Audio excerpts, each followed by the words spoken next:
Capacitor start induction motor की दो इकसाम हैं। Number 1 capacitor start motor, number 2 capacitor start capacitor run motor. आज का हमारा टॉपिक है capacitor start capacitor run motor. इस मोटर में भी कैपेसिटर स्टार्ट मोटर की तरह स्टार्टिंग वाइंडिंग के सीरीज़ में एक कैपेसिटर लगा होता है, लेकिन इस मोटर में सेंट्रीफ्यूगल स्विच इस्तेमाल नहीं होता क्योंकि कैपेसिटर को मुस्तकिल तौर पर स्टार्टिंग वाइंडिंग के साथ जोड़ना मकसूद होता है।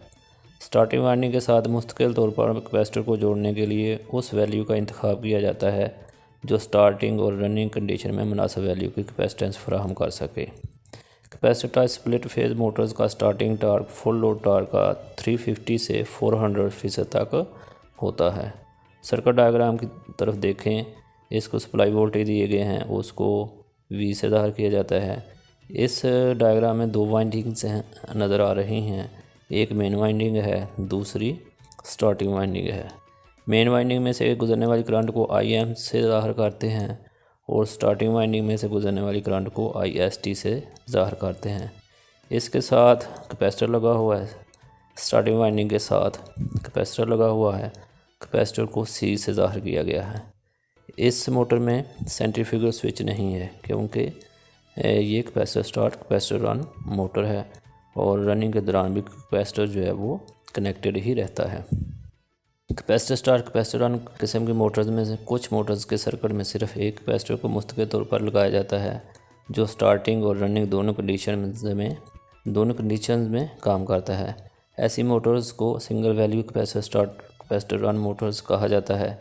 इन मोटर्स में कैपेसिटर की वैल्यू का इंतखाब करते वक्त इस बात को मद्देनज़र रखा जाता है कि स्टार्टिंग के वक्त बेहतरीन कैपेसिटेंस और रनिंग के दौरान दरकार कैपेसिटेंस हासिल हो। कैपेसिटर स्टार्ट कैपेसिटर रन किस्म की कुछ मोटर्स में दो कैपेसिटर्स को इस्तेमाल किया जाता है। ऐसी मोटर्स को two value capacitor start capacitor run motors कहा जाता है। इन मोटर्स में दो मुख्तलिफ वैल्यूज़ के कैपेसिटर को इस्तेमाल किया जाता है। हाई वैल्यू कैपेसिटर के साथ सेंट्रीफ्यूगल स्विच इस्तेमाल होता है। स्टार्टिंग कंडीशन में ज़्यादा स्टार्टिंग टार्क हासिल करने के लिए दोनों कैपेसिटर्स को मुतवाज़ी में जोड़कर इस्तेमाल किया जाता है। रनिंग कंडीशन के दौरान सेंट्रीफ्यूगल स्विच हाई वैल्यू के कैपेसिटर को सर्किट से अलहदा कर दिया जाता है, जबकि कम वैल्यू का कैपेसिटर स्टार्टिंग वाइंडिंग के सीरीज़ में जुड़ा रहता है। इस तरह कम वैल्यू का कैपेसिटर रनिंग कंडीशन के दौरान ज़रूरत के मुताबिक टार्क फराहम करता है। Working principle of capacitor start capacitor run motor.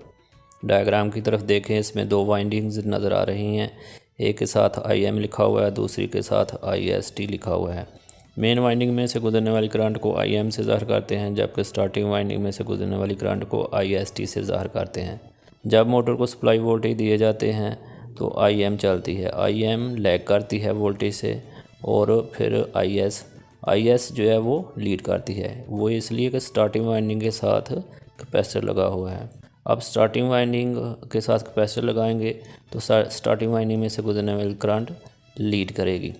अब IST और IM के दरमियान जो एंगल है वो ज़्यादा है, इसलिए इस मोटर का स्टार्टिंग टार्क ज़्यादा होगा। IM की वजह से एक फ्लक्स जनरेट होगा और एक IST की वजह से फ्लक्स पैदा होगा। इन दोनों करंट्स की वजह से दो फ्लक्सेस पैदा होते हैं, जिससे गर्दिशी मकनातीसी मैदान पैदा होता है और रूटर पर एक तरफा टार्क पैदा करता है। टार्क किसी चीज़ का अपने महवर के गिर्द घूमना टार्क कहलाता है और टार्क को T से ज़ाहिर किया जाता है। एप्लीकेशंस इस्तेमालात। इस मोटर का स्टार्टिंग टार्क निस्बतन ज़्यादा होता है, इसलिए इन्हें ज़्यादा स्टार्टिंग लोड पर चलने वाले लात में इस्तेमाल किया जाता है।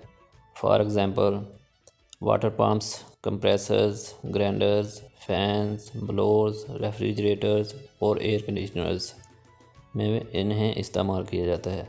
ये मोटर्स 6 किलोवाट तक बनाई जा सकती हैं, यानी कि 1 हॉर्स पावर से ज़्यादा तक भी बनाई जा सकती हैं।